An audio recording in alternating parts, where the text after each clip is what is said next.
ओम विश्वानि देव सवितर्दुरितानि परासुव यद्भद्रं तन्न आसुव। ओम शांति शांति शांति।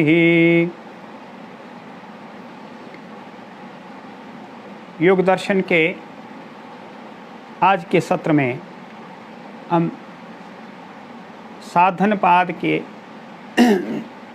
गत दिवस में पठित सूत्रों का एक बार अवलोकन करेंगे। गत दिवस में क्रिया योग के बारे में चर्चा की।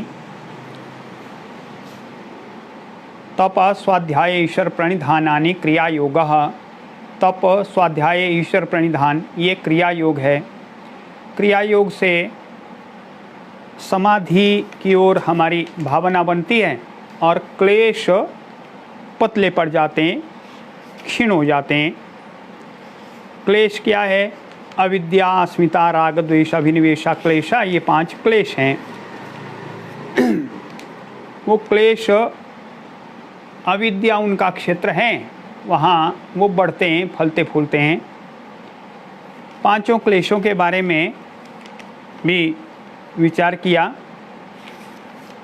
ये वो प्रतिप्रसव है, या जहाँ से आए वो क्लेश, जहाँ पैदा हुए वहीं पर वो धकेल कर भेजने के योग्य हैं, भेजना चाहिए। तो ऐसे क्लेश के बारे में बताया। उनकी जो वृत्तियाँ हैं वो ध्यान से समाप्त करने की हैं। जब तक क्लेश बने रहते हैं तब तक कर्माशय बना रहता है, और कर्माशय का दृष्ट अदृष्ट जन्मों में उसका फल मिलता है, जन्म के रूप में, आयु के रूप में, भोग के रूप में। तो जो फल हैं वो पुण्य और पाप के कारण से सुख देने वाले, दुख देने वाले हैं। जो दुख देने वाले हैं वो तो हैं ही दुख देने वाले, पर जो विवेकी पुरुष हैं, योग मार्ग में आगे बढ़े हैं, वो तो आह्लाद फलों को भी, जो सुख देने वाले फल हैं, उनको भी अंततोगत्वा वो दुख के रूप में ही देखते हैं। ऐसे ये कहा। आज यहाँ से आगे बढ़ते हैं। आगे अगले सूत्र में कहा हेयम दुखम अनागतम। दर्शन शास्त्रों में 4 बिंदुओं पर चर्चा की गई है, सभी दर्शनों में। कोई भी दर्शन शास्त्र हम पढ़ते हैं उसमें 4 बिंदुओं पर चर्चा मुख्यतः उनके चारों ओर चलती है। सबसे पहला बिंदु होता है हेय। हेय जिसको समाप्त करना है, क्या करना है?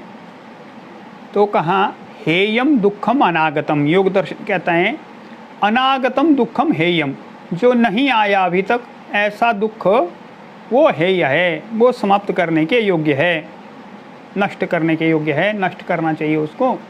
किसको? जो दुख अभी तक नहीं आया, हमारे पास नहीं पहुंचा, पर आने वाला है, ये निश्चित है। तो हेयम दुखम अनागतम। दूसरा है हेय हेतु। जो हेय है, दुख है, उसका कारण क्या है उसको जानना चाहिए। जब उसको जानेंगे तब तो समाप्त कर सकेंगे। इसलिए हेय हेतु, हेय का हेतु क्या है, उसका कारण क्या है, ये दूसरा है। तीसरा कहा हानम। हानम है उसको समाप्त करने के लिए उसका उपचार क्या है, कैसे समाप्त किया जा सकता है उसको। तो ये हानम, उसका उपचार क्या है, उसको समाप्त करने का साधन क्या है, ये हानम। चौथा है हानोपाय। उस हान को प्राप्त करने के लिए, उपचार को प्राप्त करने के लिए, उसका औषधि के लिए, उसका इलाज ढूंढने के लिए मार्ग क्या है, उपाय क्या है। तो ऐसे कहा किस माध्यम से वो हान हमें प्राप्त होता है जिससे हम हेय को समाप्त कर सकते हैं। ऐसे ये 4 बिंदु योग दर्शन में अब यहाँ से आगे इनकी चर्चा की गई है। हम क्रम से देखते हैं उसको। आज का पहला सूत्र है हेयम दुखम अनागतम। अनागतम, आगतम आया हुआ, अनागतम न आया हुआ, जो नहीं आया है ऐसा अनागतम। दुखम हेयम नष्ट करने योग्य है। क्या नष्ट करने के योग्य हैं? जो दुख अभी तक नहीं आया।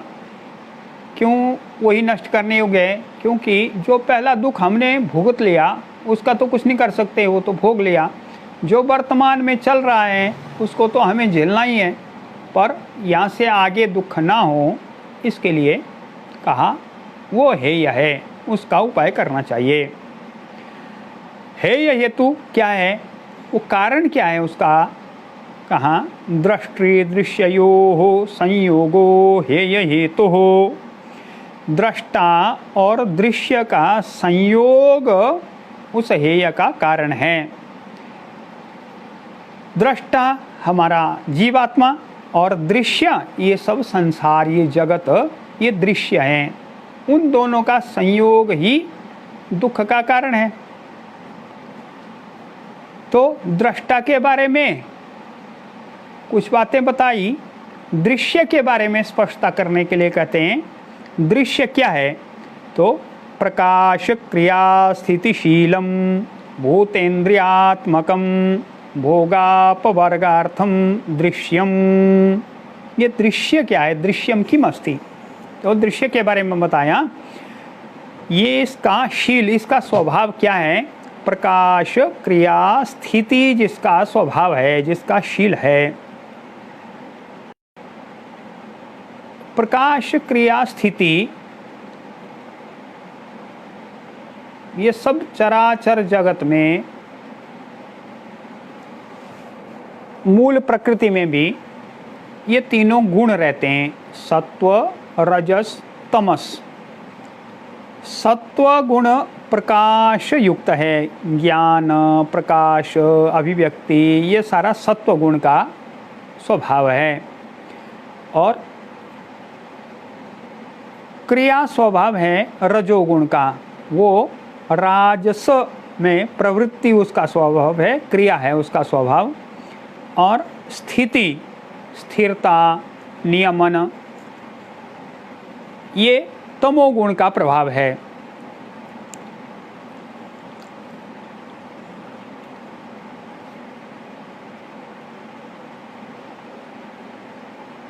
पिछले शताब्दी में 100 वर्ष पहले लगभग वैज्ञानिकों ने एक सिद्धांत दिया हमारे पास में कि पदार्थ को हम ऊर्जा में बदल सकते हैं। कैसे बदल सकते हैं? अगर उसमें एक विशेष प्रकार की गति पैदा की जाए, उसका विशेष क्रम से खंडन किया जाए, तब हम पदार्थ को ऊर्जा में बदल सकते हैं। ये जो परमाणु बम है या परमाणु ऊर्जा है, ये उसी सिद्धांत पर काम करते हैं कि हम पदार्थ को ऊर्जा में बदल सकते हैं। उसमें पदार्थ का ऊर्जा में रूपांतरण होता है, परंतु हम सामान्य ऊर्जा देखते हैं वो वैसा नहीं है। वो तो एक रासायनिक उसमें परिवर्तन आते हैं। जैसे हमने गैस जलाया, तो गैस जलाने से जो ऊर्जा पैदा हुई वो उस स्तर की ऊर्जा नहीं है। या हमने लकड़ी जलाई, कोयला जलाया, वो ऊर्जा उस प्रकार की नहीं है। वो एक अन्य सिद्धांत पर काम करती है, उससे बहुत थोड़ी मात्रा में ऊर्जा निकलती है। और ये जो सिद्धांत दिया उसमें एक कण मात्र से अत्यधिक ऊर्जा ये उत्पन्न होती है। ऐसे ये पदार्थ को ऊर्जा में बदला जा सकता है एक विशेष क्रिया के माध्यम से। परंतु ऊर्जा को प्रकाश में बदला जा सकता है, ये तो अभी हम इसमें सफल नहीं हुए हैं। जब प्रकृति अपनी मूल अवस्था में है तो वहाँ पर समान परिणमन होता है, ऐसा शास्त्रकार बताते हैं। तो पदार्थ ऊर्जा में, ऊर्जा पदार्थ में ये निरंतर रूप से बदल रहे हैं, इसके कारण से ये परिणमन होता है तो वो मूल अपने स्वरूप में बनी रहती है। सम परिणाम उसको कहते हैं। विश्व में हम विश्व परिणाम ही देखते हैं। ठीक है, इस चर्चा को आगे बढ़ाते। तो ऐसे कहा, ये जो विश्व है ये प्रकाश, क्रिया और स्थिति के रूप में, स्थिति के स्वभाव वाला है। और भूतेन्द्रियात्मकम, इसमें दो प्रकार के सर्ग हम देखते हैं। एक तो भूत सर्ग, भूत सर्ग नाम ये जो पंच महाभूत हमें दिखते हैं, पृथ्वी आकाश वायु, पृथ्वी आकाश वायु, आपह अग्नि, ऐसे ये भूतात्मक है। और उसको अनुभव करते हैं हम तो इंद्रियों के द्वारा, तो इंद्रियात्मकम है। इंद्रियों के द्वारा उसकी कुछ विषयों की हमें सभी को समान अनुभूति होती है, कुछ की हमें पृथक पृथक अनुभूति होती है, अपने अपने इंद्रियों के क्षमता के अनुसार, अपने पूर्व जन्म के संस्कारों के अनुसार, अपने चित्त की स्थिति के अनुसार। तो ऐसे कहा ये जगत भूत इंद्रियात्मक है, भूतात्मक है, इंद्रियात्मक है। और तीसरी इसकी विशेषता बताई, भोगापवर्गार्थम, ये भोग के लिए और मोक्ष के लिए है। जिनको मोक्ष प्राप्त नहीं करना, उस दिशा में जो नहीं बढ़े, उनके लिए उपभोग के लिए है जगत, दृश्य।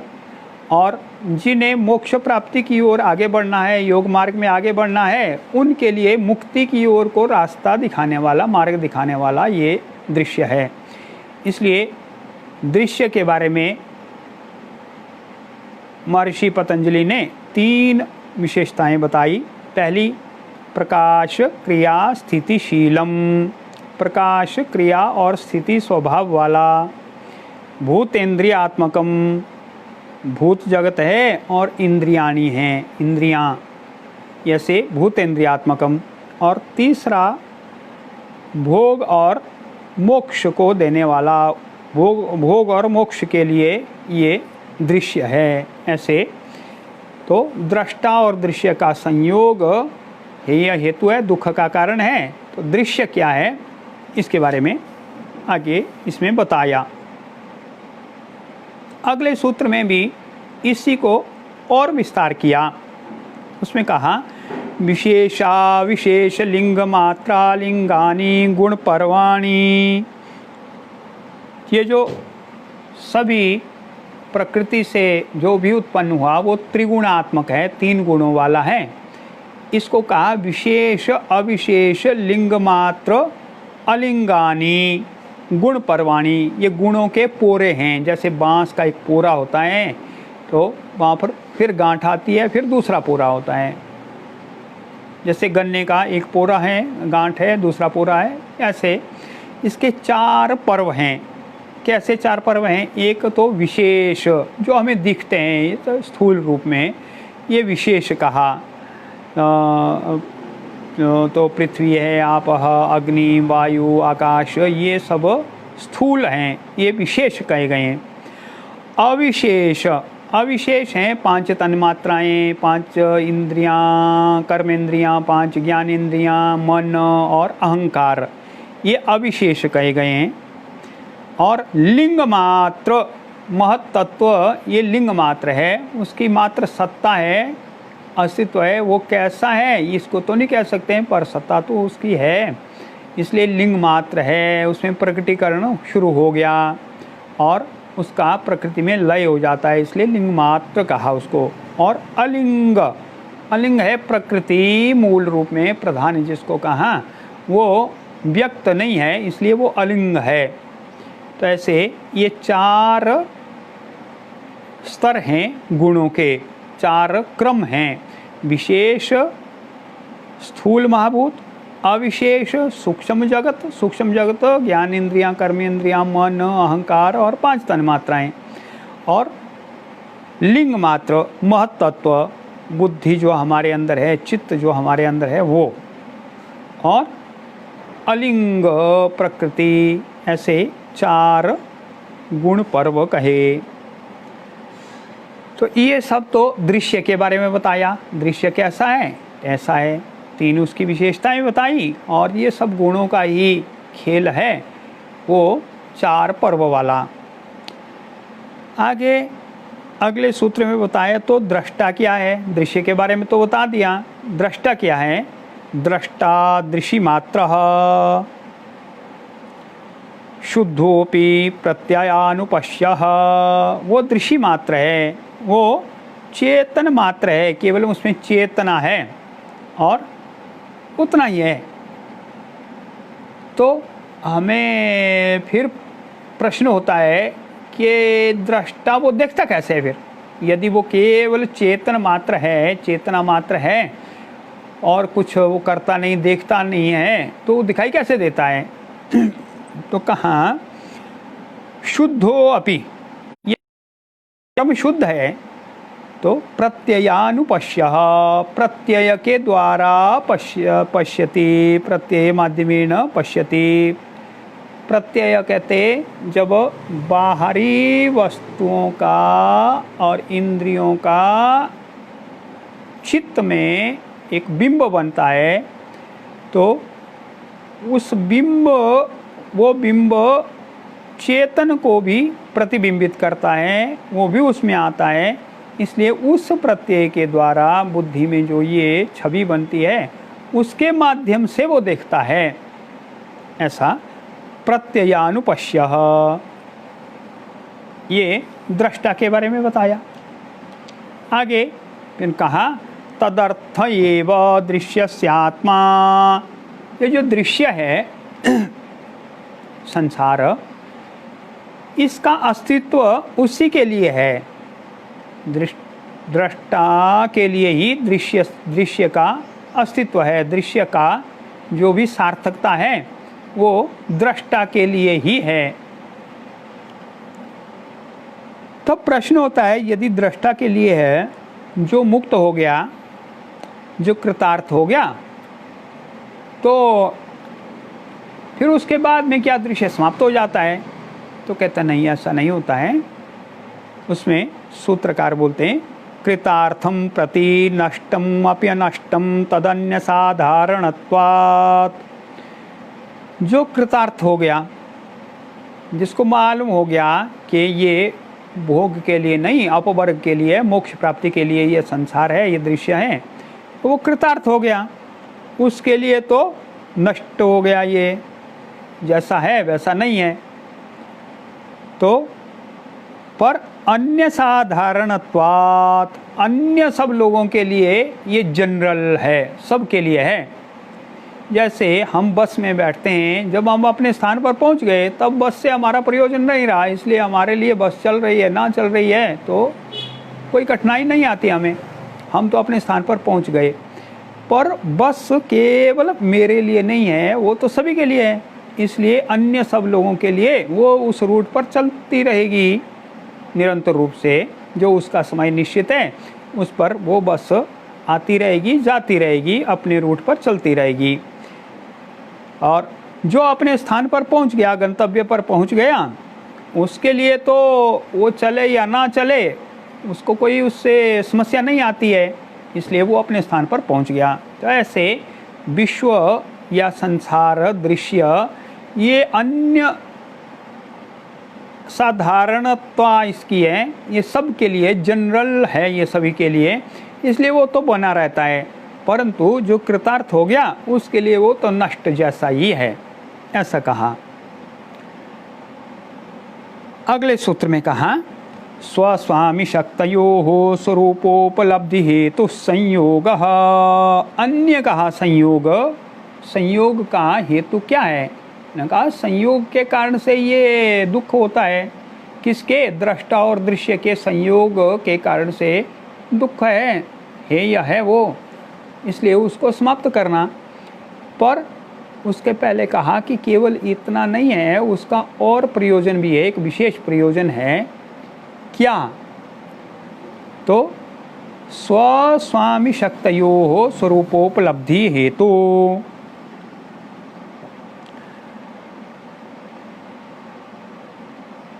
वो दृश्य अपनी शक्ति को दिखाता है और अपने स्वामी की शक्ति को भी दिखाता है। उसके स्वरूप का वो प्रदर्शन करता है, दिखा देता है। तो अपनी शक्ति क्या है? प्रकृति की शक्ति, प्रकृति में क्या क्या परिणाम होते हैं, प्रकृति के कारण से ये सारा कुछ हो रहा है। तो अपनी शक्ति को दिखाना, उसमें क्या क्या शक्तियाँ अंतर्निहित हैं, तो प्रकृति के सारे जो रहस्य हैं उनको भी प्रकट करता है। उसके बारे में स्वरूप की उपलब्धि कराना, ये भी उद्देश्य है संयोग का। और स्वामी शक्ति, स्वामी क्या है? हमारा आत्मा इसका स्वामी है, उसका भी बोध ये दृश्य ही कराता है। तो दृश्य के कारण से हमें संसार में, दृश्य में जो शक्ति है, प्रकृति में जो शक्तियाँ हैं उसका भी बोध होता है, और अपने अंदर जो शक्तियाँ हैं उसका भी बोध होता है। उन सब का बोध कराने के लिए ही संयोग है, ऐसे कहा। अन्य कहा, उस संयोग का भी कारण है। पहले कहा संयोग के कारण से दुख है, पर कहा संयोग के कारण से ये दोनों बातें मालूम भी होती हैं। फिर संयोग का कारण क्या है? तस्य हेतुर अविद्या। अगले सूत्र में कहा तस्य हेतुर अविद्या, उसका कारण अविद्या है। अविद्या के कारण से संयोग है। हम नहीं जानते हैं कि नित्य क्या है, अनित्य क्या है, सुख क्या है और दुख क्या है, और आत्मा क्या है, अनात्म क्या है। इन सब की हमें जानकारी नहीं होने से तो अविद्या है, अविद्या के कारण से संयोग होता है। ऐसे तो संयोग अविद्या के कारण से होता है। वहाँ से आगे बढ़ते अगले सूत्र में कहते तदा भावात् संयोगा भावो हानम तदृशेः कैवल्यम। उसके अभाव से, किसके अभाव से? अविद्या के अभाव से, अविद्या के ना रहने से, अविद्या के दूर हो जाने से संयोगा भावः, संयोग का अभाव हो जाएगा। हानम, उसे हान कहते हैं, वो हान है। हान का अर्थ उसका उपाय है, वो संयोग को दूर करने का।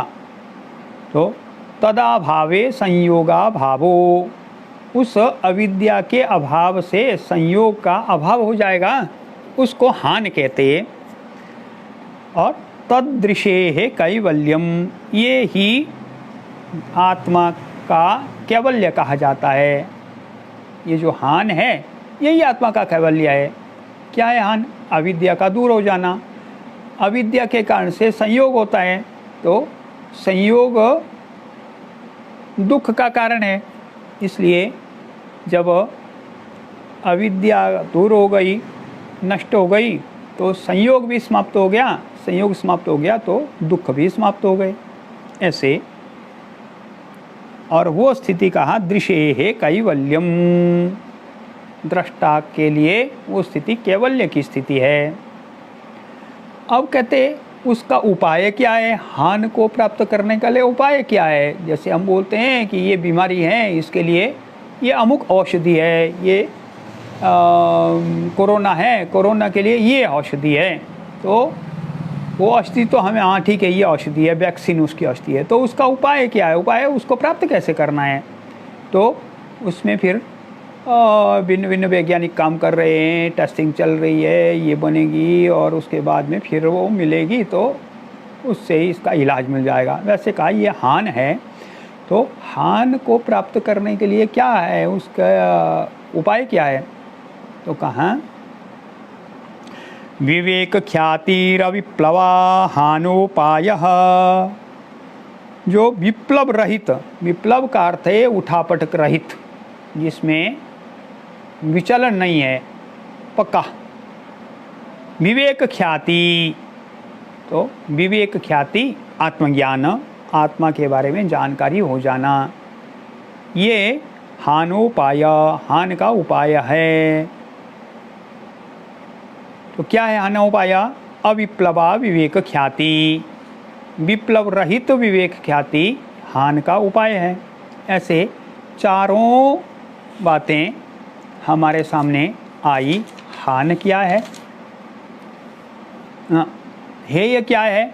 अनागतम दुखम, जो दुख अभी तक नहीं आया वो हेय है। हेय हेतु क्या है? दृष्टा और दृश्य का संयोग हेय हेतु है। वो संयोग कैसा क्यों होता है? अविद्या के कारण से होता है। इसलिए हान क्या है? हान उस अविद्या को दूर करने का नाम है। उससे अविद्या दूर हो जाएगी तो संयोग नहीं होगा, संयोग नहीं होगा तो आत्मा को अपने आप का अस्तित्व का बोध हो जाएगा। तो उसका उपाय क्या है हान का? तो उसका उपाय भी वही है। क्या उपाय है? अविप्लवा विवेक ख्याति, विवेक की प्राप्ति हो जाना, वो उसका उपाय है। आगे उसके बारे में, विवेक ख्याति के बारे में बताया।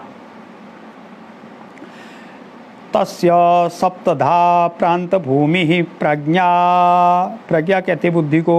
ये बुद्धि जब विवेक ख्याति प्राप्त होती है तो विवेक ख्याति के सप्तधा प्रांत भूमि, वो 7 मंजिल वाली है। कैसी? विवेक ख्याति तो जिसको ये विवेक प्राप्त हो जाता है, विवेक ख्याति हो जाती है, उसकी प्रज्ञा, उसकी बुद्धि 7 मंजिल वाली ऐसी रहती है। सप्तधा प्रांत भूमि, 7 स्तरों वाली, 7 भूमियों वाली उसकी बुद्धि होती है। ऐसे क्रम से कैसी कैसी 7 मंजिल वाली, 7 स्तरों वाली या 7 भूमि, सप्तधा प्रांत भूमि। तो ये 7 स्तर बताए बुद्धि के, 7 प्रज्ञा के। विवेक ख्याति युक्त योगी की जो प्रज्ञा होती हैं वो 7 स्तरीय, 7 प्रांत भूमि वाली होती है। क्रम से बताया, उसको एक बार देखेंगे। दर्शनकार, योग शास्त्र के विद्वान उसको क्या बोलते हैं। हम तो पढ़ रहे हैं, हम तो विद्वान नहीं हैं। पुस्तक में जो लिखा है उसको पढ़ते हैं, बस इतना ही है। पहली स्थिति कहा ज्ञेय शून्य अवस्था। ज्ञेय शून्य अवस्था, उसके लिए कुछ भी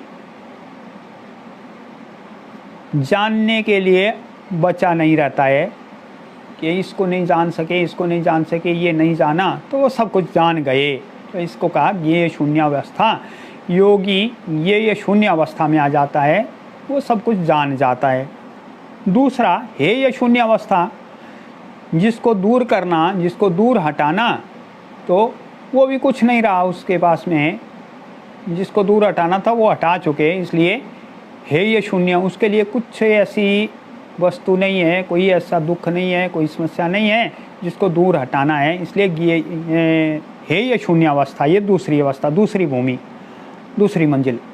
तीसरी का प्राप्त अवस्था, जो कुछ उसने प्राप्त करना था वो उसे मिल गया, जो उसको चाहिए था वो मिल गया। इसलिए ये तीसरी अवस्था आती है, जो चाहिए वो मिल गया, इसलिए कुछ भी नहीं चाहिए इसके आगे। तो प्राप्त अवस्था, कैसे? समाधि के द्वारा ये अवस्था मिल जाती है योगी को। चौथी चिकीर्षा शून्य अवस्था, जब जानने को कुछ नहीं रहा, दूर हटाने को कुछ नहीं रहा, जो हमें चाहिए ऐसा कुछ भी नहीं रहा, इसलिए चिकीर्षा शून्य अवस्था कहा। इसलिए करने के लिए कुछ भी शेष नहीं रहा, जितना जो करना था वो सारा कर दिया, इसके बाद में करने के लिए कुछ नहीं रहा। ऐसे चिकीर्षा शून्य। ये 4 अवस्थाएं पहले गण में बताई, ज्ञेय शून्य, हेय शून्य, प्राप्त, चिकीर्षा शून्य। ये तो चित्त की अवस्थाएं ऐसी हैं, कार्य से विमुक्त, इनको कार्य विमुक्ति प्रज्ञा भी बोलते हैं। अगली 3 है चित्त विमुक्ति प्रज्ञा। उसमें कहा जब चित्त में ये होता है, इसके परिणाम आते हैं चित्त की कृतार्थता। कृतार्थता, चित्त के द्वारा जो कुछ करना था, चित्त ने हमारे इस शरीर में रहते हुए इस जीवात्मा के साथ में संबंध रखते हुए जो करना था वो कर दिया, चित्त के द्वारा जो कुछ होना था वो हो गया, अब उसका कार्य कृतार्थ हो गया चित्त। दूसरा कहा गुणलीनता, जब करने के लिए कुछ भी नहीं रहा चित्त के पास में तो गुणों की लीनता हो गई, गुण अपने कारण में विलीन होना शुरू हो जाते हैं, वो अपने कारणों में चले जाते हैं। कहाँ कारणों में चले जाते हैं? तो चित्त कहा महतत्व का परिणाम है ये हमारे अंदर।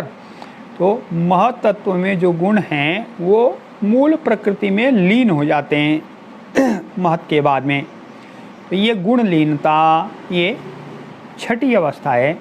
सातवीं अवस्था आत्मस्थिति, जब गुण लीन हो गए प्रकृति में तो क्या बचा रहा? तो आत्मस्थिति, केवल आत्मा का अस्तित्व बना रहा।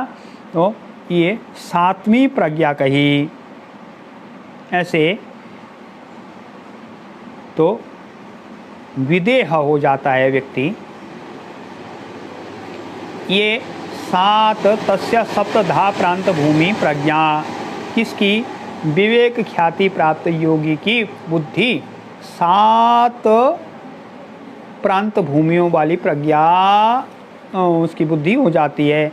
जैसे हम 7 मंजिल के एक भवन में चले जाते हैं तो पहला, दूसरा, तीसरा, चौथा, पांचवा, छठा, सातवां, और सातवां सबसे ऊंची अवस्था है, ऐसी स्थिति वो आती है। अगले सूत्र में बताते योगांगानुष्ठानाद अशुद्धि क्षये ज्ञान दीप्तिरा विवेक ख्याते। उसके लिए कहा योग के अंगों के अनुष्ठान से अशुद्धियों का क्षय हो जाता है और विवेक ख्याति तक पहुँचते पहुँचते हमारी ज्ञान दीप्ति हो जाती है। ज्ञान दीप्ति होती है वो ज्ञान दीप्ति, ज्ञान हमारा प्रकाशित होता है, ज्ञान प्राप्त होना आरंभ होता है। कब तक? जब तक विवेक ख्याति नहीं होती है। तो क्या कहा पूरा एक बार से देखते हैं। योग के अंगों के अनुष्ठान से, योगांगानुष्ठानात् अशुद्धि क्षय, अशुद्धि क्षय होने पर, अशुद्धि क्षय सप्तमी विभक्ति एक वचनम, योग के अंगों के अनुष्ठान से अशुद्धि क्षय होने पर ज्ञान दीप्ति, ज्ञान दीप्ति होती है, ज्ञान दीप्त होता है, ज्ञान बढ़ जाता है। कहाँ तक बढ़ जाता है? विवेक ख्याति तक पहुँच जाता है। तो योग के अंगों के अनुष्ठान से अशुद्धियों का क्षय होता है, हमारी ज्ञान दीप्ति होती है, विवेक ख्याति तक ज्ञान दीप्ति होती है, ऐसे ये कहा। अच्छी बात। तब फिर प्रश्न आया, ये तो अच्छी बात है, अच्छा उपाय बताया, तो ये योग के अंग क्या है? फिर इसकी चर्चा की तो उसका नाम बताए। फिर यम नियमासन प्राणायाम प्रत्याहार धारणा ध्यान समाधयो अष्टाव अंगानी। तब बताया यम नियम आसन प्राणायाम प्रत्याहार धारणा ध्यान और समाधि 8 अंग हैं। किसके अंग हैं? योग के। ऐसे 8 अंगों के नाम बता दिए महर्षि पतंजलि ने। अब एक एक के बारे में वो आगे हमें बताते हैं। पहले यमों के बारे में बताते हैं। अहिंसा सत्यास्तेय ब्रह्मचर्या परिग्रहा यमाः। इसमें कहा अहिंसा, सत्य, अस्तेय, ब्रह्मचर्य और अपरिग्रह, ये यम हैं। कितने हैं यम? 5। 5 यम हैं। अहिंसा सत्य अस्तेय ब्रह्मचर्य परिग्रह यमाः, इनको यम कहा।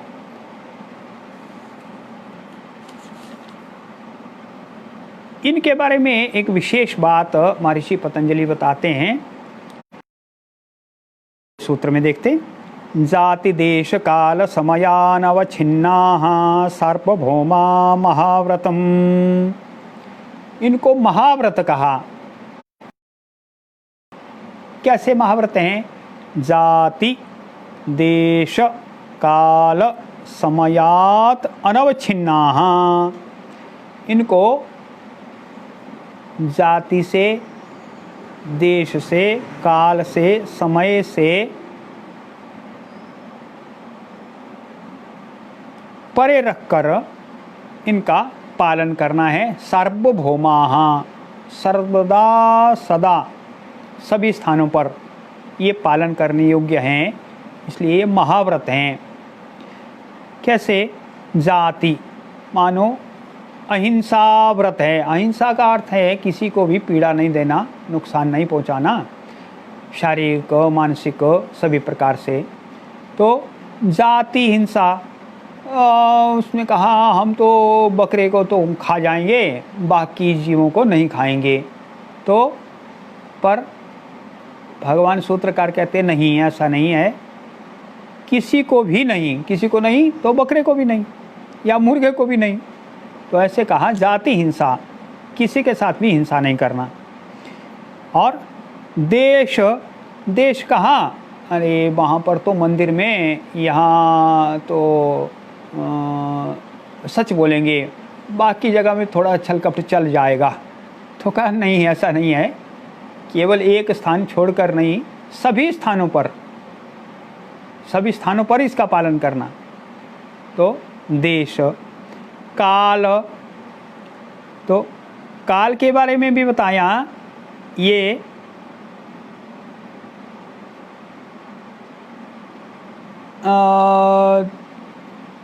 तो आज तो पूर्णिमा का व्रत है, तो पूर्णिमा का व्रत लिया है, इसलिए व्रत के समय में तो असत्य नहीं बोलेंगे। तो कहा कि नहीं, असत्य व्रत के समय नहीं, सभी परिस्थितियों में नहीं बोलना है, बिना व्रत के भी नहीं बोलना है, बिना पूर्णिमा के भी उसका पालन करना ही है।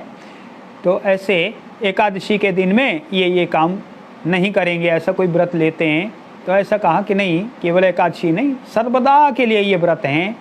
ये जो पांचों यम हैं ये सदा पालन करने हैं। और समय, समय है कोई विशेष अवसर है, कोई मौका है, या अब तो हमने यज्ञ के लिए दीक्षा ले ली है, तो दीक्षा के समय में तो ये काम नहीं करेंगे। तो दीक्षा के लिए कुछ नियम होते हैं। बाकी समय में तो ठीक है, हम भी दुनिया में रहते हैं, संसारी जीव हैं, हम भी कर सकते हैं। तो ऐसा कहा कि नहीं, समय अनवच्छिन्न भी है। ये पांचों हैं, ये केवल विशेष समय पर पालन करना ऐसा नहीं है, सर्वदा पालन करना। ऐसे चारों बताया। जाति देश काल समय से अनवच्छिन्न हैं, उनका समय के साथ में विभाजन नहीं करना है। उनसे बिना ही सभी स्थानों पर, सभी परिस्थितियों में, सभी काल में, सभी देश में, सभी जाति में इनका पालन करना, इसलिए सार्वभौम महाव्रत हैं ये। ऐसे दूसरा अंग नियम। नियम के बारे में भी गणना की उसकी। शौच संतो तपस्वाध्यायेश्वर प्रणिधानानि नियमः। नियम भी 5 बताए। शौच, संतोष, तपः, स्वाध्याय, ईश्वर प्रणिधान, ऐसे ये 5 नियम बताए। इनका नियम नाम दिया, पहले 5 का यम, इन 5 का नियम। अब थोड़ी सी इस पर और चर्चा करते हैं। योग मार्ग में जिसने आगे बढ़ना है तो उसके लिए भगवान कृष्ण ने कहा, यस्मान्नो द्विजते च लोका लोकात् न उद्विजते च यः। दुनिया में, विश्व में, उसके आस पड़ोस में उसके कारण से किसी को परेशानी नहीं होनी चाहिए, और अन्य सब से, बाहर के वातावरण से उसे भी परेशानी नहीं होनी चाहिए। तो ये 2 बातें बताई। तो यम है, हमारे कारण से किसी को दुख, कष्ट, परेशानी, समस्या ना हो, उद्वेग ना हो। तो उद्वेग हमारे कारण से ना हो, किसी को हमारे कारण से दुख ना हो, अरे ये तो ऐसे हैं और देखो इनके कारण से मुझे कष्ट हो गया, ये तो ऐसे हैं, इन्होंने तो झूठ बोल दिया मेरे साथ में, धोखा दे दिया, असत्य, अब देखो ये तो हम तो बहुत अच्छे आदमी थे, हमने इनका विश्वास किया, नहीं तो हमारे ज्ञान चोरी कर ली, अस्तेन कर लिया। और उसी प्रकार से ये सारे साधन तो सभी के लिए हैं, प्रकृति ने सबके लिए दिए हैं, इन्होंने अपने घर में भर कर रखे हैं, बाकी सब लोगों को तो साधनों का अभाव हो गया।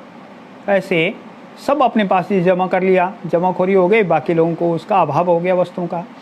ऐसे हमारे कारण से अन्यों को समस्या ना हो, इसके लिए यम है, इसलिए कहा इनको सदा पालन करना, सर्वदा। दूसरा नियम है, नियम है व्यक्तिगत रूप से। हम तो चाहते हैं हमारे कारण से किसी को परेशानी ना हो, सब बातें ठीक रहें, पर यदि अन्यों को के कारण से मुझे परेशानी कुछ मात्रा में बनी ही रहने वाली है, इसलिए अपने आप को उसके लिए तैयार करना। कैसे तैयार करना? तो कहा शौच। शौच है पवित्रता, साफ सफाई। हम कितना भी बढ़िया ढंग से एक दिन में सारे घर परिवार कपड़े और अपना शरीर को साफ करके रखेंगे, पर वो सदा के लिए साफ नहीं रहेगा, उसको फिर कुछ समय बाद दोबारा साफ करना पड़ता है, उसकी सफाई करनी पड़ती है। ऐसे ही अंदर है, एक दिन में हम बहुत अच्छे भावना में रहे, पर 2-4 दिनों में हमारे मन में भी कुछ न कुछ बुरे विचार आ सकते हैं, इसलिए उसकी भी सफाई करनी पड़ती है। ऐसे संतोष, हमने कितना भी बढ़िया काम कर लिया तो कभी कभी ऐसा लगता है देखो इसको तो वो हम तो बराबर मेहनत करते हैं, मुझे थोड़ा कम मिल गया, इनको थोड़ा ज़्यादा मिल गया। संतोष, हाँ ठीक है, मैंने सारा अपना परिश्रम किया, परिश्रम के बाद में जो मुझे मिला मुझे संतोष है उस पर। ऐसे तप है, कुछ सर्दी गर्मी सुख दुख ये सब बने रहने वाले हैं, इनको सहन करने का अभ्यास करना, ये तप है। वैसे ये सब नियम बताए। तो यम है हमारे कारण से किसी को परेशानी ना हो, नियम है किसी बाहर के कारण से हमारे योग मार्ग में बाधा खड़ी ना हो, इसलिए उनको सहन करने का अभ्यास करना। ऐसे नियम। इनके बारे में और बातें बताई कुछ। अगले सूत्र में कहा वितर्कवाधने प्रतिपक्ष भावनम। यदि मन में बुरे विचार आने शुरू हो जाएं, वितर्क हो जाए, हम क्यों पालन करें जी यमों का नियमों का, तो उसके लिए कहा प्रतिपक्ष भावना करना चाहिए। अगर मन में ऐसे विचार आते हैं, अरे वो तो सब नहीं कर रहे हैं, मैं नहीं करना चाहिए, ऐसा क्यों, तो प्रतिपक्ष भावना करना चाहिए। प्रतिपक्ष भावना क्या है? अगले सूत्र में बताया वितर्का हिंसादय कृतकारितानुमोदिता लोभ क्रोध मोह पूर्वका मृदुमध्यादिमात्रा दुःखा ज्ञान अनंत फला इति प्रतिपक्ष भावनम। तो वितर्क क्या है? वितर्का हिंसादय, ये तस्वीर तो वितर्क का ये हिंसा आदि वितर्क हैं, जो हमने यम बताए नियम बताए, इनके विरोधी विचार ये वितर्क हैं। तो वितर्क कैसे होते हैं? कुछ तो कृत हैं, अपने आप करते हैं लोग, तो वो कृत वितर्क। कुछ कारित हैं, दूसरे से करवाते हैं। अच्छा ठीक है, इसको अपने आप हिंसा करते हैं कुछ लोग, किसी को परेशान कर दिया। कुछ कारित हैं, अच्छा ठीक है हम तुम्हें कुछ देते हैं, 50 रुपये देते हैं, उसको एक थप्पड़ लगाओ, तो ये कारित है। अनुमोदित, किसी ने कर दिया या करवाया तो हमने उसका अनुमोदन कर, हाँ ठीक है अच्छी बात है। तो इसलिए विपरीत उनका वैसा ही फल है, अपने आप किए, किसी दूसरे से करवाए, या किसी ने किया तो उसका अनुमोदन किया। वैसे तीनों प्रकार से हैं। और लोभ क्रोध मोह पूर्वका, लोभ से क्रोध से मोह से ये किए। मात्रा, कुछ मृदु हैं, मृदु हिंसा, कुछ डांट लगाई तो मृदु है। मध्य हिंसा, थोड़ा पीट दिया, ये मध्य हिंसा। और अधिमात्रा, उसको जान से ही मार दिया, अधिमात्रा। वैसे मृदु मध्य अधिमात्र भी हैं ये, परंतु ये सब कैसे हैं? दुख देने वाले हैं और अज्ञान में डालने वाले हैं और लंबे समय तक ये फल देने वाले हैं। अनंत फला, इनके कारण से दूसरा जन्म होगा, तीसरा जन्म होगा, हमें ये कष्ट कहीं ना कहीं भोगने पड़ेंगे, इनका भुगतान करना पड़ेगा। इसलिए कहा अनंत फला इति प्रतिपक्ष भावना ही प्रतिपक्ष भावना। ये जो वितर्क हैं, जो अपने आप किए, करवाए या उनका अनुमोदन किया, ये लोभ से, क्रोध से, मोह से करें, थोड़े करें, मध्य स्तर का करें, अधिक मात्रा में करें, ये सभी जो वितर्क हैं ये दुख देने वाले हैं, अज्ञान में डालने वाले और लंबे समय तक ये फल देने वाले हैं। ऐसी भावना करना ये प्रतिपक्ष भावन है। इसलिए यमों के, नियमों के पालन में हमें हमारा मन लगेगा। अब इनके बारे में एक एक के बारे में भगवान सूत्रकार आगे बताते हैं। अहिंसा प्रतिष्ठायाम तत्सन्निधौ वैरत्यागः।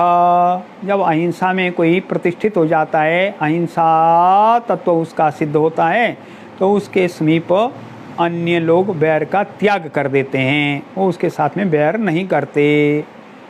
अहिंसा प्रतिष्ठायाम तत्सन्निधौ वैरत्यागः, बैर का त्याग करते हैं। दूसरा बताया सत्य प्रतिष्ठायाम क्रियाफलाश्रयत्वम। यदि सत्य में कोई प्रतिष्ठित होते हैं तो उसमें क्रियाफलाश्रयत्व आ जाता है, वो जैसा बोलते हैं वैसा होना शुरू हो जाता है। क्रियाफलाश्रयत्व, उसकी वाणी सत्य हो जाती है, ऐसे जो सत्य में प्रतिष्ठित है। तीसरा कहा अस्तेय प्रतिष्ठायाम सर्वरत्नोपस्थानम। अस्तेय में जो प्रतिष्ठित हो जाता है, स्तेन को कहते हैं, स्तेन कहते हैं चोरी करने को, तो स्तेय है चोरी करना, स्तेन का अर्थ चोर। तो ये चोरी ना करना है अस्तेय। कैसे चोरी ना करना? प्रत्यक्ष में चोरी ना करना, मन में भी भाव नहीं आना चाहिए अच्छा ये चीज़ मैं चोरी कर लूँ।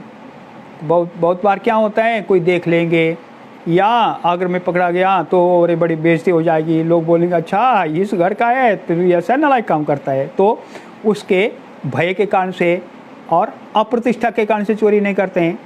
पर अस्तेय प्रतिष्ठा क्या है? जब पूरी तरह से मन में ही ये विचार ना आए तो वो अस्तेय प्रतिष्ठा है। तो उसके कहते हैं सर्वरत्नोपस्थानम। तो सभी रत्न अपने आप को उसके सामने प्रकट कर देते हैं। जब अस्तेय प्रतिष्ठा हो जाती है तो हम किसी के पास भी जाते हैं, किसी के घर गए मान लो, तो उनको लगता है ये अस्तेय में प्रतिष्ठित है, ये तो चोरी कभी भी नहीं करेगा, इसलिए वो हमारे सामने छिपाते नहीं हैं। पर जब तक हमारे मन में ये रहता है तब तक वो छिपाते हैं, कहीं इसके मन में चोर ना घुस जाए। तो ऐसे अस्तेय के बारे में बताया। अगला कहा ब्रह्मचर्य प्रतिष्ठायाम वीर्य लाभ।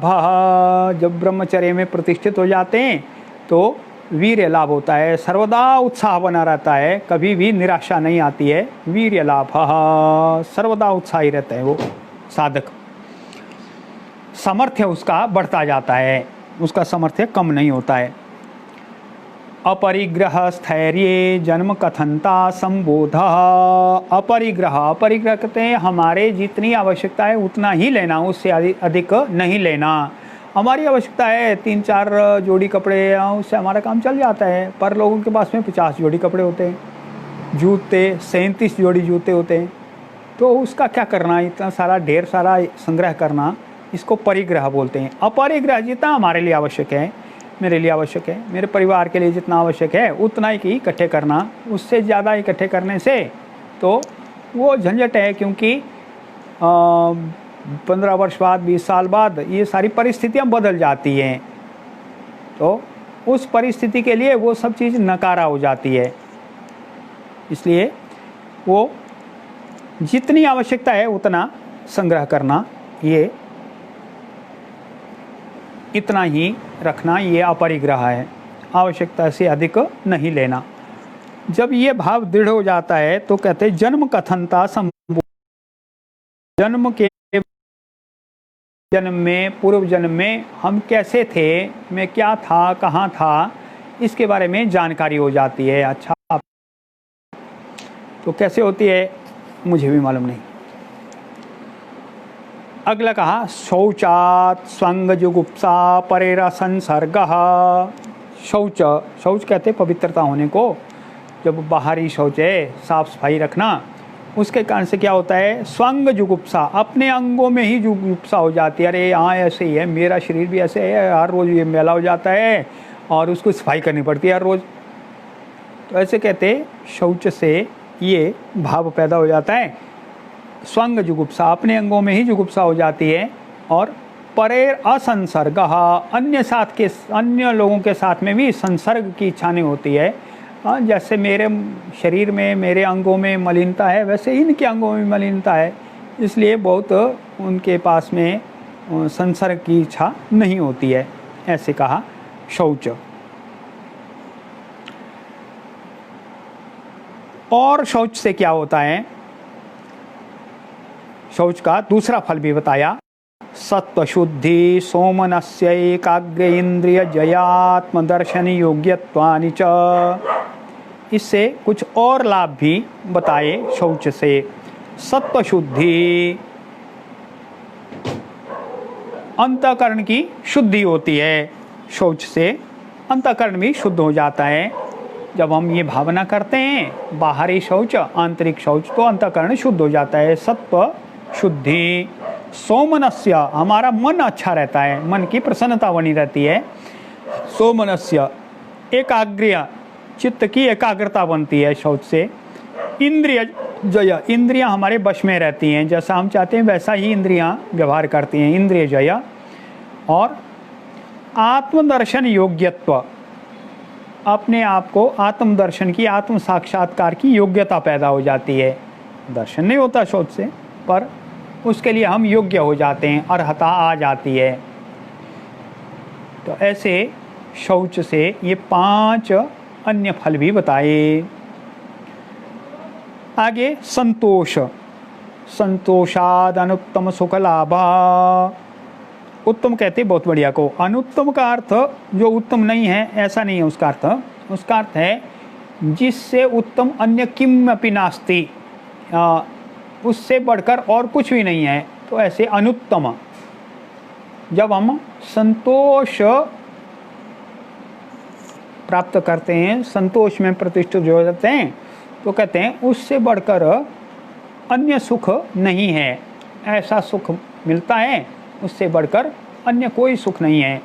कबीरदास जी ने कहा, गोधन गज धन बाजी धन और रतन धन खान, जब आवे संतोष धन सब धन धूरी समान।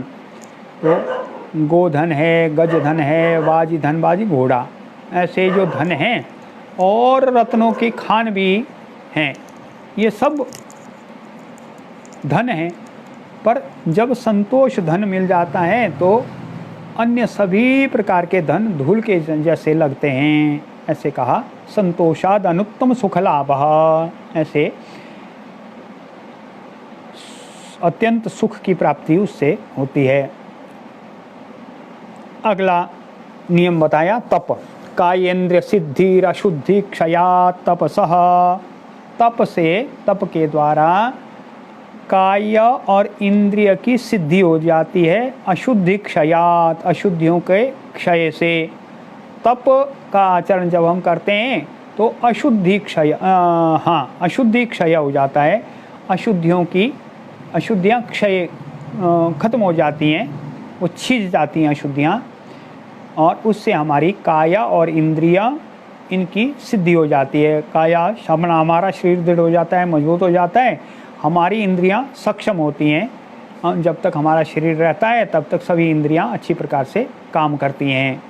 वेद में इसको कहा, जीवेम शरदः शतम, पश्येम शरदः शतम, शृणुयाम शरदः शतम। ऐसे 100 वर्षों तक जीवेम, मेरा जीवन चले, केवल जीवन चले ऐसा नहीं, तो सारा शरीर भी मजबूत रहे, देखते रहें, सुनते रहें, बोलते रहें। और अदीना श्याम शरदः शतम, हम लोग किसी के आगे हाथ ना फैलाएं, 100 वर्षों तक हमारी ऐसी स्थिति रहे और ना हो हम 100 वर्षों तक। वैसे कहा तप से ये सब प्राप्त होता है। आगे अगले में कहा स्वाध्यायादिष्ट देवता स्वाध्याय से इष्टता की प्राप्ति हो जाती है, उसका साक्षात्कार हो जाता है। इष्ट देवता साक्षात्कार होता है स्वाध्याय से। हमारा कोई न कोई इष्ट देवता है। इष्ट देवता ईश्वर तो सब है ही, पर हम अपनी प्रकृति के अनुसार उस ईश्वर की एक छवि, उसका किसी एक गुण के बारे में हम अधिक आकृष्ट होते हैं, तो हम उसी रूप में उसको पूजन करते हैं, चाहते हैं, इच्छा करते हैं, तो उसको कहा इष्ट देव। ऐसे इष्ट देव की संप्राप्ति होती है, संप्रयोग हो जाता है, इष्ट देव का साक्षात्कार हो जाता है। इससे स्वाध्याय से। अगले सूत्र में बताया समाधि सिद्धि ईश्वर प्रणिधानात्। ईश्वर शरणागति में जो ईश्वर प्रणिधान करते हैं तो समाधि सिद्धि होती है। समाधि में हमें सिद्धि होती है, हमारी समाधि तक की स्थिति पहुंचने की स्थिति आ जाती है। कैसे? ईश्वर प्रणिधान, ईश्वर शरणागति से। ऐसे ये यम और नियम और इनके महत्व के बारे में महर्षि पतंजलि ने बताया। 5 सबसे पहले तो बताया योग के 8 अंग हैं। योग के 8 अंग में यम 5 हैं, वो सार्वभौम महाव्रत हैं। ऐसे महाव्रत हैं, उनको सर्वदा उनका पालन करना चाहिए, ऐसे हमारे लिए निर्देश दिया। क्यों है कि हमारे कारण से किसी को कष्ट ना हो, जिसके कारण से वो सभी भी हमारे प्रति शत्रुता ना रखें, मित्र बने रहें, क्योंकि हमें योग मार्ग में आगे बढ़ना है। यम नियम कहा कुछ समस्या बनी रहने वाली हैं, इसलिए उनको सहन करने का अभ्यास डालो। तो उसके लिए 5 नियम बताए, इनको करते रहो। ऐसे यम नियम, उनका एक एक का महत्व बताया। 10 के 10 हैं, उनके महत्व बताए। इसके करने से क्या होता है, इससे क्या होता है, इससे क्या होता है, इससे क्या होता है। ऐसे नियमों के बारे में, यमों के बारे में बताया। यहाँ से आगे के सूत्रों की चर्चा कल करेंगे। अभी तो समय हो गया। मंत्र बोलता हूँ। सर्वे भवन्तु सुखिनः, सर्वे सन्तु निरामया, सर्वे भद्राणि पश्यन्तु, मा कश्चित् दुःखभाग् भवेत्। ओम शांति शांति शांति।